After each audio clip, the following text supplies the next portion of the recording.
Today I have the 2025 Ford Expedition Max redesigned, and I have the refreshed 2025 Chevy Suburban. Now this is a platinum with the stealth appearance. This is a high country.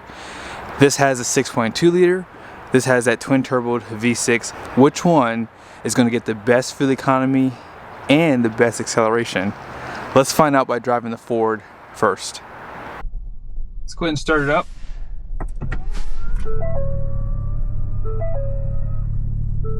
You have these large screens here. I'm going to show you guys the backup camera here. 360. I don't know if I like Ford's camera system. I mean, I know that it has this like plastic on here, but it's still a little grainy. I mean, there's not much you can really do. Even if you take that off, it's still a little grainy. But yeah, let's go ahead and get down the road. I gotta make sure I reset the trip computer. So if you want the trip computer information, it is here and it pops up on the screen. Let's go ahead and clear all this out first though. So there it is. Now if I hold it here, does that reset it? There it is. You've reset it right here. Okay, that's pretty cool. You learn something new every day. So we just reset it. Now I'm not going to reset it here. I just wanted to make sure I figured out how to do it before I start. But I'm going to reset that in the same spot. That way it's apples to apples. I have the seats up. I noticed in another test that I did that the interior is louder with these SUVs when you have the seats down. Shockingly enough, those seats do buffer some of the sound because they're a little bit thicker obviously too, right? Now one thing you'll notice when you get inside the Ford, the seats here are bigger. That's the first thing I noticed. They're a little bit softer, you know. That's one big advantage of having this SUV for sure. Now, let's see if it has the contouring seats. Uh-oh. I'm not seeing that option here. So I guess you have to get the ultimate package to get those massage seat functions. I knew that, but I just wanted to make sure I put that in the video because I forgot to mention it in another one that I did. But yes, if you want the contour seats, you got to make sure you get the ultimate package.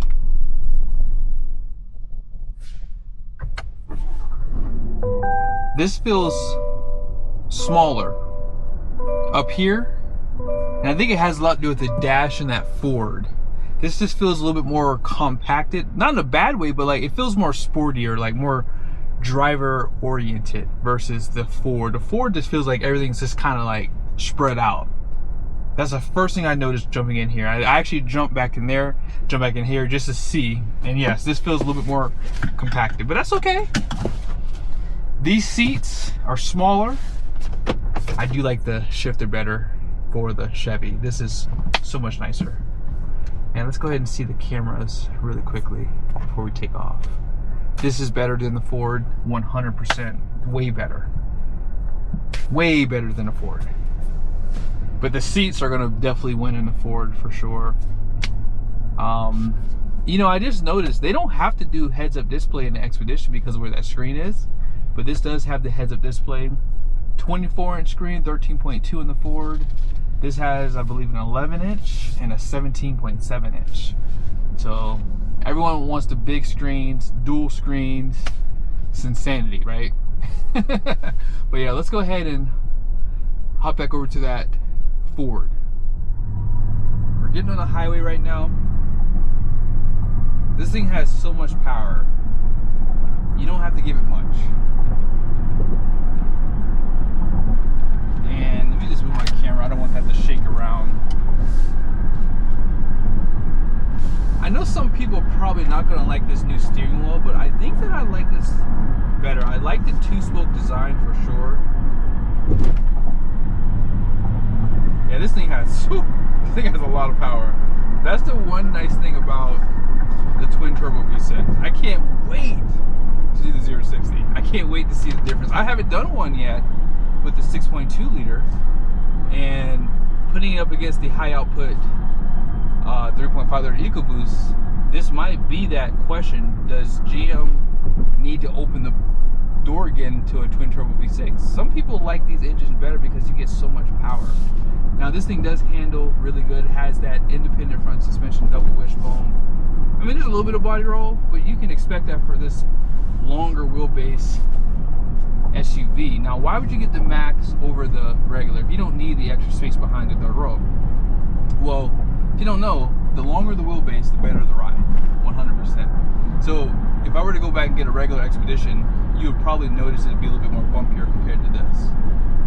But yeah, the road noise is almost non-existent. This runs on 22-inch wheels, Michelin tires, my favorite. What are they called? The LTXs? They're Primacy LTXs. Mirrors are huge, by the way. I wish they'd put these same mirrors on the F-150s. This does have blind spot monitoring, has the co-pilot, so it will do the self-driving. Let's go ahead and see. Let's go ahead and put that on right now. Let's see. Hands-free driving, so it's on right now. So hands-free driving, you don't even have to pay extra for it. GM charged an arm and a leg for it too. I'm at 65 miles an hour. This is nice. This takes all the fatigue out of driving. But when you go to look back, you know, you can put the headrest down up here. You have the buttons up here. So if you want to drop those headrests, oh, it's telling me, keep your eyes on the road, idiot. But yeah, you want to drop those headrests, you have great visibility back there. This is a really good SUV, guys. I think that this is going to be a fun one for me to kind of see which one is better. Let's go ahead and drive that Chevy. Wow, what a difference. Jumping from Ford to Chevy. Twin turbo V6 to naturally aspirated V8. It's a big difference. Now, one thing I like about this one is, you know, you don't have to go through all those cumbersome, you know, sensories and stuff like that. You just have hard buttons for your steering wheel, and you cannot adjust your pedals, but that's not a big deal because this doesn't feel that big. And I'm gonna say it, I shouldn't say this, I think I like the Chevy interior better. I thought I liked Ford's better, but jumping from the Ford back to here, I like this one. It just feels more sportier. I feel as though Ford was trying to be more like, they're trying to do something different, and it works. But this is just how I like it right here. It's just more driver focused. I think their system's a little bit better here, personally. And they give you a lot of nice gauges right here with numbers on them too. And we have a V8, so I mean, we're just right at home. If it ain't broke, don't fix it, right? That's what they used to say. They don't say that no more. Now, if you're someone who wants that, you know, Super Cruise or Blue Cruise, GM is a little bit more, they're stingy. You gotta pay like, what, $2,500 for that? It's crazy. Now, if you do want to drop those, I think you can drop the second row seats, and you might be able to drop, I don't think you can drop those headrests. I don't think you can. But yeah, visibility, I would say is decent for both. If you put those headrests down, or if you have that third row seat down, it's even better. This feels a little bit more smoother. They both have 22-inch wheels. This has the Bridgestone Alenza tires. I like the Michelins better on the Ford, but they're good tires, don't get me wrong. I just feel this feels more like at home. I don't know how else to put it. This feels more at home. Maybe because I've owned so many GMs, maybe that's why. I like the thicker steering wheel too, although the one in the Ford is not bad. 3-spoke versus 2-spoke. And I just think the overall layout, how this handles, oh man, this one handles better too. It does handle better. Wow. They both have independent front suspension, independent rears. Let's jump back over to that Ford. The one feature that GM offers that Ford doesn't is a 4K camera for the rearview mirror. I actually have grown accustomed to liking those things. That's one thing I would like to see. Now, on this screen up here, you do have a lot of different things you can add up there. So if you want to put up there like your gauges, boom, you can put up your gauges right there. And that's what's really nice about this screen. You don't touch that screen. That screen is fixed. It's there to just give you as much information to keep your eyes above. This one is here to customize some of the features that you see on that screen. But this has heated, ventilated seats, Has a wireless charger, a little bit of storage. You can slide the center console if you want to watch other videos I've done in the past to see that. But yeah, this is really one of the best SUVs on the market today. I really do like this redesign Expedition. It's definitely a nice attempt from Ford. I love this. Now, even where they put like the wireless charger, it's in a good spot. Now if you want to slide this, they put the button above. Now one thing about the Ford is you can't slide this. That way if you're a little bit shorter, you still have some comfort there. But yeah, overall I do like the Ford. I'm not trying to knock down the Ford here, but I think that Ford went in a different direction with the interior. Some people are gonna love it because it's something new. Sometimes you just want something a little different. And this is just that old school styling of how they do things with the Chevy. I guess for me, I like that old school feel still. Here are the numbers for the Ford. Gross vehicle rating is going to be 7,750. All in payload is going to be 1,360 pounds. Gross vehicle rating for this GM is going to be 7,700 pounds. All in payload is 1,395, and they show you the towing capacity too at 7,900 pounds. We're getting off at exit 11. Watch what happens when you turn on the signal. That's pretty cool. You can check your tires, make sure you're within the line, and I'm gonna show you guys the fuel economy here. Trip 1. Oh man, we didn't catch this light, I don't think, too, which is a good thing for this one. Now, if I catch with the Chevy, it could affect the fuel economy a little bit. So we're at 19.8 MPG. Whoa! Let's see what it is for that Chevy. I just figured out why this rides so much smoother. Air suspension. I was trying to think of it like, man, why does this ride so good? That's why it has air suspension. We are at the midpoint. Oh my goodness, no way. No way. This is not right. This can't be right, guys. This can't be right. Oh my goodness. We are at 20.1. What?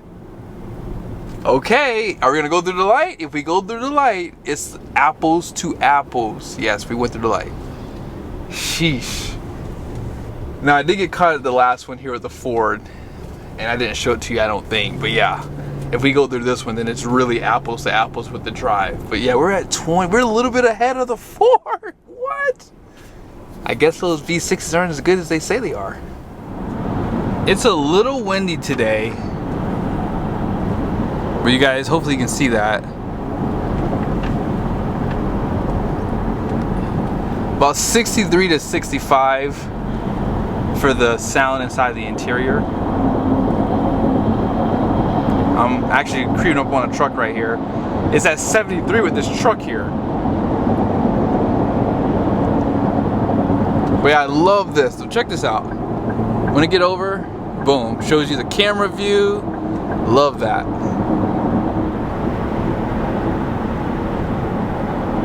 So about 62 to 64 versus 63 to 65.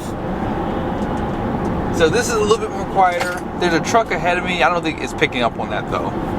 Let's go ahead and get over. I have the adaptive cruise control on. That's the only thing I don't like about adaptive cruise control. When you get stuck behind a car, the first thing it does is just accelerates too quickly.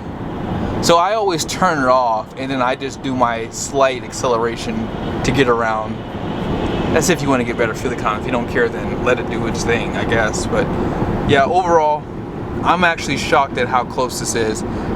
We just got back up to speed. We're at 19. I don't know. I mean, I still have to do the 0 to 60. I haven't done that yet. So once we do that, it's going to really hurt the fuel economy numbers. Let's see if that V8 gets down a little bit more compared to that turboed V6. But we already know the answer to that if we are gearheads. We know what's going to happen. We know what's going to happen. This is that 3.5 liter EcoBoost twin turbo V6. Standard output, good for 400 horsepower, 480 pound-feet of torque. All that power just go through a 10-speed transmission. Let's see how it accelerates. All right, here we go.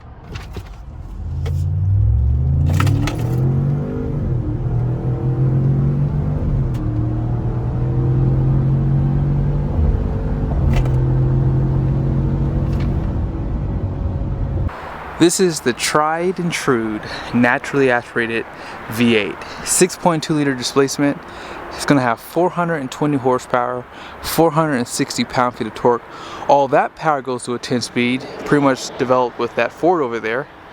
Let's see how this one accelerates. Here we go.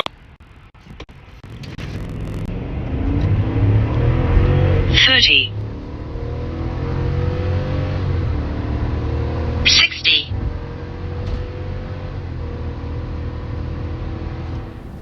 We just pulled back in, and I did the 0 to 60 obviously on this run simply because I feel like it helps kind of average out the fuel economy here. But we'll stop right next to this tree, and 17.4 MPG, 15.2 miles driven, about 20 minutes. Let's see what that Chevy did. Just pulled back in with the Chevy. And are we ahead or are we behind? Test done at the exact same spots. No difference. And there's the tree. We're gonna stop right there.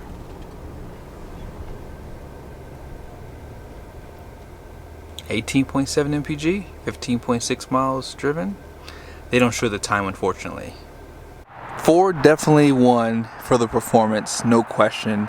That's where the twin turbo V6s went. Some people get mad at me for saying that the V6s are faster, but they never take into account that I'm actually 4,300 feet above sea level. Because of that, yes, the twin turbo V6s are faster here. So I'm not talking about if I was at sea level. If I was at sea level, I think that the V8 would probably have a better chance.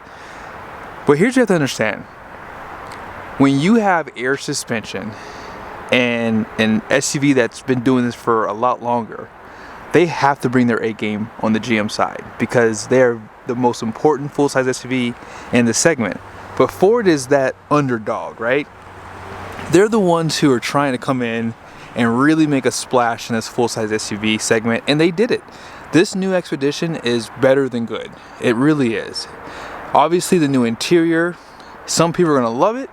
I love it, but I think I like that old school mentality too. So if I got a Ford Expedition, I wouldn't be upset, but I think that I like what I see better in the Chevy. I think that just the overall layout, user friendliness of that interior is just a little bit better, but the seats are bigger in the Ford, so the comfort side of things does go to Ford when it comes down to seat comfort.